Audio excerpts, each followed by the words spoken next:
Welcome back to the Busy Guy Show. My name is Vince LoCascio, and I'm a busy guy. I've got Greg Fischer here. He's proprietor and instructor at BevArt in Chicago, also with the Wild Blossom Meadery, which I learned what that is today, and winery in Chicago. Greg? Hey, nice to meet Thank you. you for taking the time to be here. Oh, You that's truly great. are a busy guy. Sounds good. Well, let's start. How did you get interested and involved in just making wine to Well, begin with? winemaking, my grandfather, I'm half Sicilian, and he came over from Sicily. And it was kind of a family tradition that, every year everybody made wine. So when I was about 6 years old, it was kind of my first time I got into winemaking. And he used to take us out to the, in New York, the Bronx Fruit Market. And we used to go to the trains to pick up the grapes. And he would always tell us to go taste all the grapes to find out which were the sweetest grapes. And then he would pick the sweetest ones. And then I found out later in winemaking that the sweetest grapes make the most alcohol. So that's what he was looking. Where were you going, up to the Finger Lakes? Is that, that's No, where the this grapes is were coming from? No, they were coming from California on the trains. Just like in Chicago, there was tradition the trains would come in with grapes. Now everything comes in trucks. There's really nothing more coming on trains. But the harvest would come, and then they would ship the grapes off, and then all the Italians and Poles and everybody would just had tradition in their family to make wine. And I learned it from him and just loved it. And not until I was about 15 did I figure out that there was alcohol in it, and it was a whole other dimension of it. But in the beginning, it was just the whole watching things bubble, watching the whole creation, and then putting the corks in the bottle and the labels, and I just loved it. And then you went on to get a degree in Agriculture. Yeah, we actually had a farm upstate New York growing apples and other fruits, and I got very interested in grape growing and growing grapes. And then I learned a bit of the marketing side and the making, and I got more interested in the making and marketing than the growing, especially because we lived more on the East Coast versus the West Coast. And there's a lot of great grapes grown here in Illinois and on the East Coast, but California is really the mecca of grape growing. New York and Chicago is more the mecca of wine drinking. So Is that right? That's how it works? And I know, there's educationally wise, but France was the place, right, originally about where grapes were coming from. Yeah. But then California did the whole... Yeah, California, if you ever saw the movie Sideways. Or Bottle Shock. No, Bottle Shock. Bottle They're Shock. both about it. Yeah, but Bottle Shock was a whole thing where the French didn't think anything of the American winemakers until it won the award, and they were all flabbergasted on how could an American wine win the French award. But And here we are. We are making some phenomenal wines here in the United States. Before I forget about going to the trains and stuff, is it a myth also about when you squeeze the grapes in your hand, the stickier it is, more sugar? Yeah, What's that all the about? stickier it is, the more sugar, because grapes, now, like eating grapes have a lot less sugar than wine grapes. Wine grapes have about 24% sugar, where eating grapes only have 15%. So as a little kid, those really sweet grapes were like candy to me, so that's why it really kind of turned me on to winemaking. And so, you will find that when you're working with wine, your hands get very sticky because of all the sugary grapes. But that, which in turn is the fuel for the yeast, the sugar, to make the alcohol, which makes the wine. Okay. I know also, because I don't want to, we can't spend too much time on it, but I know about beer. Then you also teach how to make beer at your store? I mean, winemaking and beer making and mead making and cider making are all based on fermentation. So it's really kind of the same process, but just a different product, where, wine is based on grapes, beer is based on grains, mead is based on honey, cider is based on cider, but it's all basically the natural process of fermentation. Okay, and then what about, the mead? I truly got educated today. I don't know if even that's proper grammar, but I think I made you repeat the word meadery like 3 times, because you said I have a meadery, and I was like, I'm thinking, does he sell steaks and chops or what? But I'm learning. Tell us a little bit about... Yeah, but mead was the basically first fermented beverage on earth, before grape wine, before anything. They actually discovered mead about 9,000 BC in China in some clay pots. And mead became very popular as a fermented beverage, because it was really honey mixed with water will naturally ferment into wine. And then from that, they learned to make beer and learned to make wine, from the fermentation science. And traditionally, mead was served during wedding ceremonies, and the bride and groom would drink mead every night for one lunar cycle, and that's where the honeymoon came from. I learned that a lot. Yeah, so it's has a lot of. We're mad about mead here because we produce some really fine honey here in Chicago along the lakefront, and out along the countryside of Illinois. And it's the most sustainable wine on earth because to produce one bottle of mead, the bees will pollinate about 2 million flowers, which turns those flowers into about 40 million new seeds, which produces that many new flowers. So it's really, and it's all local, so it's really great. And you've got some of your beehives are on top of the Marriott Hotel downtown? We have some downtown. We got bees at the site of our new meadery, which will be open hopefully by the end of the year. On 91st Street, we have bees along the lakefront out where the old steel plants were, and we have bees all out and towards Morton Arboretum and all the way as far north as Lincolnshire. And now those bees on top of the Marriott Hotel, where are they? They're actually Chicago has a lot of flowers. We're finding almost more honey being produced in the city of Chicago or in cities that have parks and flowers versus you go in the country where it may be all corn and all soybeans and not have a lot of flowers. So the cities actually have more flowers. Interesting. And then just tell us a little bit about the store too. I'm sorry to keep saying a little bit because there's so much we to could tell. be here all day long. But our store is called Bev Art or Beverage Art, and we concentrate on the science of beverage making for amateurs, for people who want to learn to make beer and wine at home. It seems like in everybody's family, especially if you were Italian or another, that their grandfathers made wine and their right, that was a prime example. Yeah, everybody made wine, and some people got that knowledge passed down to them, and some people didn't. And then they say, I want to get back to the tradition. I want to see what my grandfather used to do, and we bring that back, and we teach quality winemaking. So you make a bottle of wine as good as, if not better, than you can buy. It's almost like home cooking, but you don't have to eat it all at once. That's a good way to put it. Plus, it's you could easily walk into a store, buy the wine. It's good wine, but I think making it yourself and talking about it when people drink it, they say, "Well, your wine's good." It's just it's so priceless. much fun. It's fun. Great. Yeah. What about Valentine's Day and outings that you have? Yeah, we have a big Valentine's Day. We've worked in conjunction with the Marriott Hotel where the chefs cook on a nice meal, and then we provide the winemaking. We have couples make their own wine together, and we've had a lot of marriages go on with that because once they make wine together, it's just like, that's it, and it's not just a one night thing. It's a several month thing because you start your wine and then your wine is bottled and aged and you put your own label on it, and it's just a great thing to do together. How does that work though? They crush the grapes that night? Yeah, well, we work with the wine juice kits. Okay. So the grapes are pre-crushed for us, so it would take too long to do just crushing right away. And then they actually put the wine together like we're going to do here tonight, and then it goes back in our cellar, and then it ferments, and we store it. Yeah, we store it, we watch it, we make sure it's turning out good, because temperature control is important, and making sure the right procedures are done at the right time, that's important, especially for first-time winemakers. And the same thing with beer. And beer, yeah. You'll same store thing it for them. We store it so people, we make sure that the product is going to come out good. We guarantee it. And then when the wine is ready, then the couple can come back and bottle it themselves. They can put their own label on it. And as they're bottling, they actually will do the final adjustments of balancing, the tasting, and a lot of that stuff you can't do by numbers. You really need to use your taste buds, and that's what's most of the fun of it.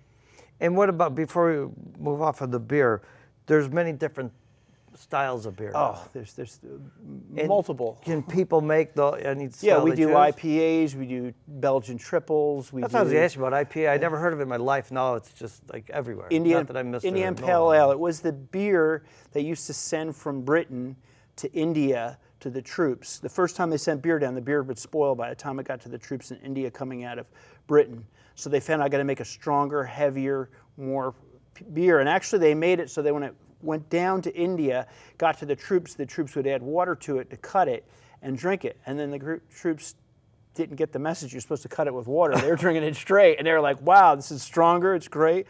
and it became a style. And then with the beer revolution going on, American brewers took it to another level. They made, imperial IPAs, and now with all the hop varieties, you have, different flavors with different hops. So you can have an IPA taste 10 different ways depending on what type of hops you use. And that's, but just, you're saying like with the craft beers and all, that's how the IPA is getting this resurgence or whatever. People are very really popular. Budweiser has hardly any flavor of hops if they put hops in it at all. But, IPAs are loaded with hops, which is the kind of the bitterness and the aromatic qualities of the beer.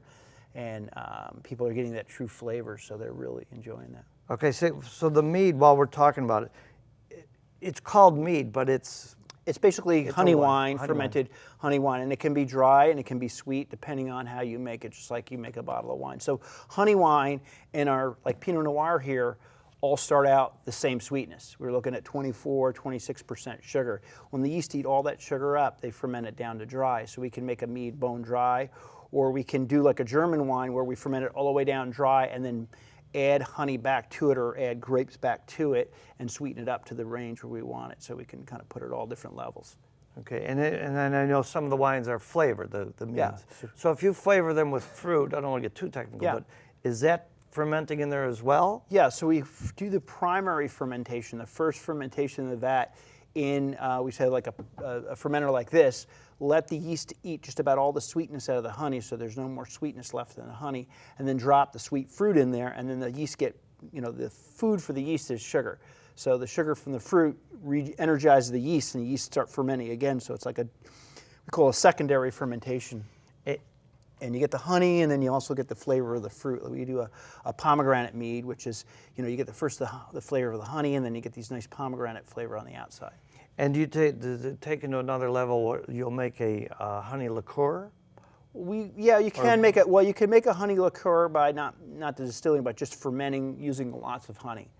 We make a mead called Sweet Desire, which is actually a bourbon aged mead. So we ferment the honey, a lot of honey, which brings the alcohol up pretty high, and then we age it and ferment it in a bourbon cask, which had bourbon in it for about 5 years. And the bourbon cask is just soaked with bourbon.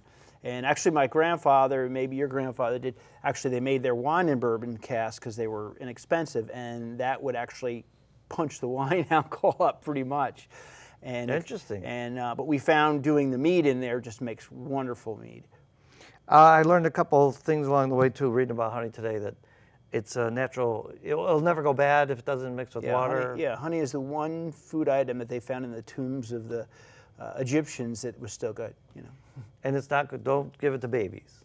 Well, if they're under like 6 weeks old, they were very, very young, and there's a very, very slight possibility that there could be spores in there that babies aren't yet, immune to. But once they're over a year old, the babies can eat all the, Well, we're not doctors here. Yeah, however, check with your doctor. Yeah. We're not going to give you any professional advice here. They'll say I saw it on the Busy Guy show. Well, what do we have here briefly? And then when we come back, we're going to do a little demonstration. Sounds good. This is a wine juice kit, which has all the properties of, it's actually juice from the grapes. So instead of having to buy a press for several $1,000s and have a crusher destemmer at $7,000 and have to wait exactly when the grapes are ready, you can get yourself a wine kit which has the grapes pre-crushed for you, pre-pressed, sealed in nitrogen, and then you can make wine not when the grapes are ready, when you're ready. Okay. Especially if you're a busy guy, you can't just drive everything and go make wine. So thanks for the plug. Sounds good. Busy guy, ladies and gentlemen. So this is the quality of your wine. Basically, great wine is made in a vineyard, and that's what's so good about these juice kits.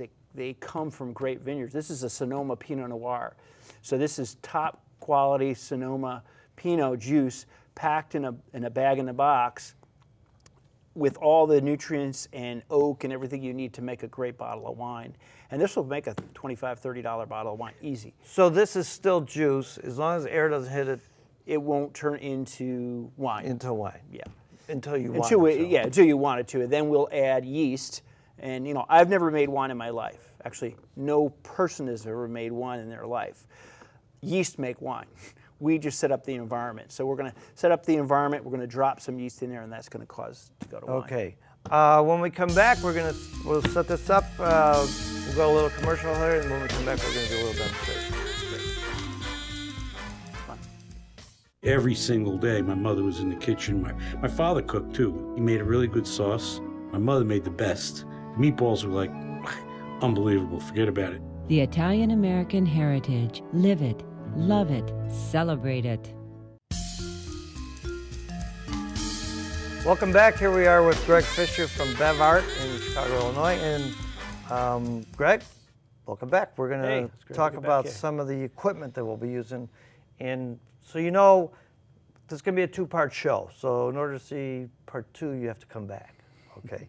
So what do we have here? Where do you want to start? Okay, off? well, we have a basic wine equipment kit that, something that you could do at home, so you don't have to get too expensive. A basic wine kit costs anywhere from like $125 to $200, and you can be making, cases of wine in your home. So it's not a huge investment. We start off with a primary fermenter. This is where the wine is actually fermented, and actually it's in the old days you used to use a big stone crock. Can't find stone crocks anymore, and they're really bad on your back. A plastic. Talking about the ones that was like a pickle barrel? Yeah, like ceramic? the ceramic ones, but they were just huge and heavy, and then actually when the ceramic would crack, that's where bacteria could go in there. And nowadays we have plastic, and the main thing is you want to use food grade plastic. You don't want to put any chemicals into your wine, so you want to keep it pretty clean. And we're going to make 6 gallons of wine, so you need like a 7 or 8 gallon fermenter, because as the wine is fermenting, it's actually bubbling and boiling, and it would flow all over here. So we use about an 8 gallon pail with a lid, and then we have an airlock, and this is a vent which we actually put water in, and that allows the inside air to bubble out, because as the wine's fermenting, it's making CO2, and if you didn't have a vent, it would explode. Okay. You don't want that to happen. So we put this airlock, and it vents the air out, but doesn't allow the outside air to come in. The outside air isn't bad, but there is a lot of Chicago air. We get a lot of dust, and there's fruit flies and other things you don't want going in your wine, so you want to kind of seal it off to the outside air. So before it made it into this, the 8 gallon thing, if you want to tell us a little bit about that. They would have it resembles a garbage can. Yeah, like but a it's made crock, and then they would put maybe a cheesecloth over it, or later on when they had plastic, they would have a plastic sheet over it. You put a plastic sheet with like a bungee, and that can actually is the same as an airlock. But the airlock is nice because as it's fermenting, you can see the bubbling action, and you can kind of it's a regulator, lets you know, oh, it's fermenting. If it's not bubbling, it's not fermenting. So it's a good item. After it ferments in here for usually it's about 2 to 3 weeks. The wine that long? Yeah, the wine needs to get off. It's going to actually throw a bunch of impurities and dead yeast and maybe some dead oak and parts of grapevine or whatever. It's all going to settle to the bottom. Those are the impurities. So you want to get it off that. So what we'll use is a siphon hose. It's basically a food grade hose here. I'm dropping everything over. Okay. So the siphon hose, basically, if I can get it out here, is a way, and it has a racking cane because it's like a cane, goes to the bottom, and then we have a tip here so it doesn't suck up all the sediment from the bottom, and then one container will be higher, the other will be lower. And we're going to show that in our next show. Yeah, and then you'll siphon over to we call the secondary fermenter, and the secondary fermenter is a place where everything can settle out. The fermentation is done, but it's kind of finishing its fermentation and cleaning up. When we do that, I just dropped my... Well, let me ask you, when air is in the beginning, you want the air the yeast right? love air. The yeast use the air to multiply, to help fermentation. So yeast like oxygen, and it won't oxidize your wine because any free oxygen will be consumed by the yeast. Okay. Now. So, but then when it's in here, you're limiting air. Then air's your enemy. No. Actually, air is okay, but outside air full of dust and fruit flies and whatever else is floating in Chicago air, you don't want really in there. If it gets a little, if you open it up, it's not like, oh God, I can't have any air in it. But you don't want to leave it open to the elements, basically. And then, not to get too technical, but I will ask. Then once you've got all that, you've done all that. When they say that a bottle of wine needs to open up a little bit, now breathe. Now breathe. Yeah, that's getting a little bit more air into the wine, but that's at drinking. If you do that too soon, you can oxidize the wine. So you want to make sure the right So what you're doing is basically controlling the amounts of air through all these processes, even up to this, with air. Called micro-oxygenation. I can't even say it. Micro-oxing. It's an expensive word. Yeah, micro-oxing. We Let usually me call Google it. Hold on. No. But that kind of gets you going. Okay, so now, while we're asking, is there, back in the days when we were bootlegging, you weren't supposed to make any at home. Is there any limitations now? Not that they're going to be standing at your door. But yeah, there is gotta be a law. limitation. Actually, President Carter was the one who got that legalized, and he got it legalized so people could make 200 gallons per household. And that means you can make 200 gallons of wine, beer, or you can't distill, but you can make 200 gallons of wine. What was it before that, then? Before, actually, you couldn't make it. Really? Or you had to get some kind of a license and stuff. But now, for home consumption, as long as you're not selling it, you can make up to 200 gallons. Maybe it was his brother Billy that pushed for that. Yeah, that's right. And then a big thing about making wine is space. Yeah. So you help out by people can store what they're making? Yeah, well, we have it set up so they can store their fermented product. Once it's done, we like them to take it home, and there's actually storage places where you can store wine for long-term aging. But if you have it home, you can drink it and you can enjoy it as it goes. So it stays in our cellar under temperature control, so we make sure it's fermenting at the right temperature and make sure it comes out well. And then you come back and bottle it, and then you'll take your bottles home. But that mess of having fermenters all over the place, we take care of that. Nice. Is it just choice about whether you're doing red or white wine, or the types of grape? Some people, depending on what they like, really, we tell people to make what they like to drink. If they like dry wine, make a dry wine. If they like sweet wine, sweet wine. If they like big red wines, and then they can get crazy. If you want a big red sweet wine, make a big red sweet wine. And we'll teach you how to make those different types of wines so that it comes out the way you want it to come out. Okay, we talked earlier a bit about, California and stuff. But there's grapes grown here in Illinois, Michigan, I know. Yeah, there's over 100 different vineyards here in Illinois. And they're making some really nice wines. And actually, even though winemaking is very old here in Illinois, even before California was, we're just starting to learn the right varieties to grow here in Illinois. And it takes long time to learn which varieties grow best here. Well, climate's a big thing. The climate, too, here, right? and and maybe if we get a little more global warming, we'll be okay. But they're coming out with some really nice wines of Illinois. But it's a little harder to make wine here in Illinois than in California. So if you're a good winemaker in Illinois, you're an awesome winemaker in California. Is that right? What about just a couple of questions before we end this show? Corks versus twist caps now. Yeah, corks for hundreds of years, they've been good, but they're tree bark. The best closure for a wine is a screw top. And then you don't have to remember where you put the corkscrew, Screw tops are actually better than a cork, although when using a screw top, maybe let your wine breathe a little bit more because it's been deprived of any oxygen, which is good for the wine. And but then after you open it, you give it some breathing. And barrels versus glass versus plastic. Yeah. Now, to be right with a barrel, you need a full wine barrel, this makes about 30 bottles. A full wine barrel makes 300 bottles. If you make 300 bottles, you may have 3 bottles of just one wine. Where you make 30 bottles, you can have 10 different varieties of, different wines. So you'll have a lot of different varieties. So we mostly go with the plastic or glass. And then you can use wood chips, just like the bigger wineries do. And the specific French oak or American oak or Hungarian oak, you can put in there, so you can still get the same barrel characteristics, but not go through the expense of owning big barrels. What about, I know there's, if you want to call it technology now, of wine on tap.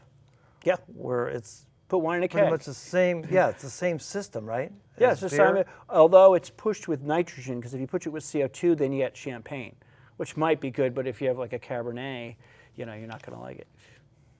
And then what about aging? Now, aging is nice. When you make your own wine, you get to see that process. When you don't make your own wine, you get your wine already aged. But some wines are phenomenal when they're young, and they're good when they're old, but they're different. So you get the chance to see that whole process, which is priceless. And it's yours. Yeah. I don't know if anybody, well, I shouldn't say that, but if you ever break down the numbers, is it more economical to make your own wine? It's all. I know once you buy the equipment, you've got it. It's actually economical to make good wine.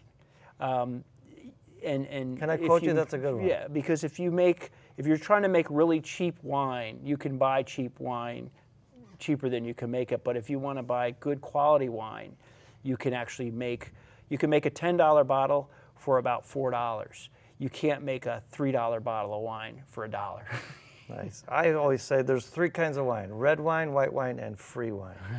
Well, thank you. We're going to come back. You're going to have to watch the second show, ladies and gentlemen, of The Busy Guy. When we come back on the next show, Greg is going to actually do a demonstration of making wine. And to get a hold of him, his website is bevart.com. He's in the city of Chicago. And what's your technical name? Vintner? Vintner, chief bottle washer. All right. Thank you for being here today. Actually, if you want to grab that white box there, those are your cannolis for today. Oh, cannolis. I love this. They go great with wine. Everything goes goes great with wine. Everything goes good with a cannoli. All right. Thanks for being here. Thank you.